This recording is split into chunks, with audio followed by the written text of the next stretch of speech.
Alger Chaîne 3, le journal. 19h02 sur Alger Chaîne 3, c'est l'heure du journal que vous présente Nesseline Dahmoun. Nesseline, bonsoir. Bonsoir Mohamed, bonsoir à tous. Au sommaire du journal de 19h, le représentant permanent de l'Algérie à l'ONU salue la déclaration officielle du Conseil de sécurité qui consacre le rôle de l'Algérie dans la lutte contre le terrorisme en Afrique. Et des ambassadeurs de plusieurs pays de l'UA valident l'approche algérienne qui prévoit notamment de lutter contre les réseaux transfrontaliers qui financent les groupes armés. Le Parlement arabe condamne avec force la déclaration du Parlement européen concernant l'Algérie, la considérant comme une ingérence flagrante et inacceptable dans les affaires intérieures du pays. La déclaration du premier vice-ministre du Parlement arabe dans ce journal. Journée internationale des douanes, le ministre des Finances, Aziz Feïd, a mis en avant le rôle actif des douanes algériennes dans l'équilibre financier du pays. Le directeur général des douanes a pour sa part présenté le bilan des actions menées par le corps des douanes durant l'année 2024, notamment en matière de lutte contre la fraude et la contrebande. Coup d'envoi ce samedi du 13e salon Emploatique au Palais des Expositions à Alger. Plus de 100 entreprises publiques et privées ainsi que des multinationales y participent pendant 2 jours. L'occasion pour les demandeurs d'emploi de rencontrer d'éventuels recruteurs. L'Observatoire national de la société civile organise ce samedi une rencontre de concertation avec le mouvement associatif sur l'avant-projet de loi organique relatif aux associations. Et dans notre partie culture, le nouveau livre de Abdelkader Ben Dahmache consacré aux troupes artistiques du FLN, une œuvre aux dimensions culturelles et historiques. Mais avant de développer tous ces titres, en sa qualité d'envoyé spécial du président de la République, le ministre de la Communication, Mohamed Meziane, s'est rendu au Kenya où il a été reçu par le président William Ruto, auquel il a transmis une lettre du chef de l'État pour le renforcement des relations entre les deux pays. Les deux parties ont également prévu de poursuivre la concertation concernant les principales questions d'actualité au niveau africain, notamment celles relatives à la réforme institutionnelle de l'Union africaine. Le représentant permanent de l'Algérie à l'ONU, Ammar Benjama, salue la déclaration du Conseil de sécurité concernant le rôle de l'Algérie et du président de la République, Abdelmadjid Tebboune, dans la lutte contre le terrorisme en Afrique, en mettant en exergue les mécanismes africains en la matière. Je vous propose d'écouter l'ambassadeur algérien à l'ONU, Ammar Benjama. The text of a statement by the president on behalf of Le Conseil est saisi du texte d'une déclaration du président au nom du Conseil sur le sujet de la présente réunion. Je remercie les membres du Conseil de leur contribution précieuse à cette déclaration. Conformément à l'accord conclu entre les membres du Conseil, j'en conclus que les membres du Conseil de sécurité sont d'accord avec cette déclaration, qui sera publiée en tant que document du Conseil de sécurité. L'initiative algérienne de remettre sur la table du Conseil de sécurité le dossier de la lutte contre le terrorisme en Afrique, grâce à une coopération plus accrue entre l'ONU et l'Union africaine, a été saluée notamment par le représentant permanent du Sénégal à l'ONU. Monsieur le Président, ma délégation salue la tenue de ce débat ouvert sur la lutte contre le terrorisme en Afrique et remercie l'Algérie d'avoir consacré l'événement signature de sa présidence à ce fléau qui demeure une menace de premier ordre pour le continent, comme dans plusieurs autres parties du monde. Face à la menace terroriste, seule la coopération internationale est à même d'aider à vaincre le mal à travers une réponse globale, solidaire et concertée. Le représentant du Burundi à l'ONU a tenu pour sa part à rappeler l'importance de lutter contre le réseau criminel transfrontalier qui finance les groupes terroristes. Les récentes données montrent une hausse alarmante des attaques terroristes sur le continent, entraînant de nombreuses victimes civiles. Ces violences sont orchestrées par des réseaux criminels transnationaux sophistiqués qui diversifient constamment leurs méthodes de financement. Les activités criminelles telles que le trafic de drogue, l'exploitation minière illégale, les enlèvements contre rançon, ainsi que la piraterie maritime et l'utilisation croissante des crypto-monnaies contribuent à intensifier cette menace qui est tangible, visible et perçue à travers tout le continent. L'Union africaine qui a appelé ce soir à l'arrêt immédiat des combats dans l'est de la RDC, des combats qui se sont intensifiés ces dernières semaines dans l'est du pays et se rapprochent notamment dans la grande ville de Goma. Le Parlement arabe a vivement condamné la déclaration du Parlement européen concernant l'Algérie, la considérant comme une ingérence flagrante et inacceptable dans les affaires intérieures du pays. Le Parlement arabe a appelé le Parlement européen à respecter les décisions de la justice algérienne et à cesser immédiatement de tels agissements qui constituent une violation donc flagrante de tous les instruments internationaux. Je vous propose d'écouter Fouad Bouta, premier vice-président du Parlement arabe. Il a été contacté par notre rédaction ce soir. Le communiqué diffusé par le Parlement arabe est une réponse à la résolution adoptée par le Parlement européen contre l'Algérie. Ce n'est pas la première fois que le Parlement européen s'ingère dans les affaires internes de l'Algérie ainsi que plusieurs autres pays arabes. C'est pour cela que le Parlement arabe a condamné la déclaration du Parlement européen en premier et a tenu à rappeler aux députés européens leur devoir, notamment défendre le peuple palestinien lorsqu'il était bombardé et affamé. Cette déclaration du Parlement européen n'est sûrement pas la dernière ingérence dans les affaires internes de l'Algérie. Elle cache aussi des visées politiques et c'est ce qu'a précisé le communiqué du Parlement arabe précisément. Le Parlement arabe a également souligné sa pleine solidarité avec l'Algérie et exhorté le Parlement européen à ne pas politiser la question des droits de l'homme et à ne pas l'utiliser comme prétexte pour une ingérence injustifiée et inacceptable dans les affaires intérieures des États. À Gaza, à présent, deuxième groupe de prisonniers de guerre libérés aujourd'hui, 4 soldats israéliennes contre 200 prisonniers palestiniens. Ce deuxième échange intervient après plus d'une semaine de l'entrée en vigueur d'un accord de cessez-le-feu dans la bande de Gaza. Des prisonniers palestiniens libérés après avoir vécu le pire dans les prisons de l'occupation, torture, absence de prise en charge médicale et malnutrition. Les détails avec Ismail Athawabta, directeur du bureau d'information gouvernementale à Gaza. Il a été contacté par Karima Hasnaoui. Les prisonniers ont besoin de soins et de prise en charge complète, compte tenu du fait qu'ils ont subi de graves tortures et sont victimes de mauvais traitements dans les prisons de l'occupation israélienne.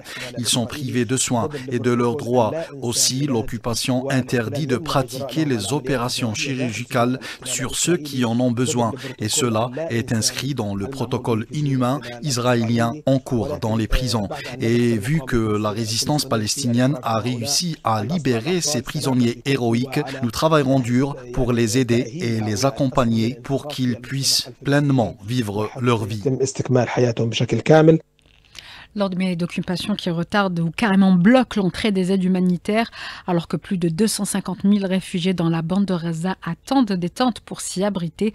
Ismail Athawabta, directeur du bureau d'information gouvernementale à Gaza, décrit le drame vécu à Gaza aujourd'hui. Il en parle à Karima Hasnaoui. L'armée d'occupation israélienne ferme les points de passage. Jusqu'à l'heure, nous n'avons reçu aucune tente humanitaire. Sachez que nous avons recensé 250 000 de familles palestiniennes sans abri et ces tentes pourront leur servir d'abri temporaire en attendant la reconstruction de Gaza. Nous avons 15 secteurs vitaux détruits par l'occupation israélienne, à leur tête le secteur de la santé. Nous espérons que le passage sera ouvert pour transférer 25 000 cas entre malades et blessés pour recevoir des soins dans des hôpitaux à l'étranger. Et nous avons également besoin de nombreuses délégations médicales et de médecins spécialistes. L'armée d'occupation qui s'attaque à présent à la Cisjordanie en menant des opérations d'envergure contre plusieurs régions, en particulier le camp de réfugiés de Jenin. Plusieurs familles ont été sommées de quitter le camp sous la menace de militaires israéliens. Je vous propose d'écouter Nedjet Abougounta, représentante du Centre des femmes au camp de réfugiés à Jenin. Elle assure que ces familles sont déterminées à revenir dans leur foyer. Elle a été contactée par Karima Hasnaoui.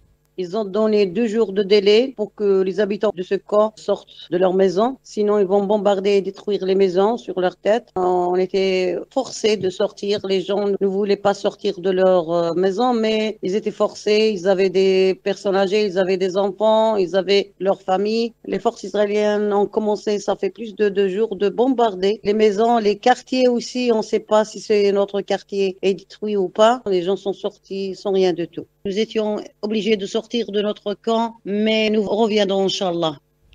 Et au Liban, l'armée libanaise a indiqué être prête à se déployer dans le sud du pays et a accusé l'occupation de tergiverser dans son retrait à la veille de la date limite prévue par un accord de cessez-le-feu entré en vigueur le 27 novembre. Allez, retour à l'actualité nationale. Coup d'envoi ce samedi du 13e salon Emploitique au Palais des Expositions à Alger. Plus de 100 entreprises publiques et privées ainsi que des multinationales y participent pendant 2 jours. Des entreprises qui activent dans plusieurs secteurs, notamment les banques, l'industrie pharmaceutique et les transports. L'occasion pour les demandeurs d'emploi et les étudiants de rencontrer d'éventuels recruteurs ou de découvrir de nouveaux métiers. Zineb Kawa, directrice marketing d'Emploitique au micro de Smile Mimouni. Aujourd'hui, c'est la première journée du Salon de l'Emploi Emploitique Connect qui va se dérouler aujourd'hui et demain au niveau de la SAFEX. On a une centaine d'entreprises qui sont présentes et qui recrutent dans différents secteurs d'activité.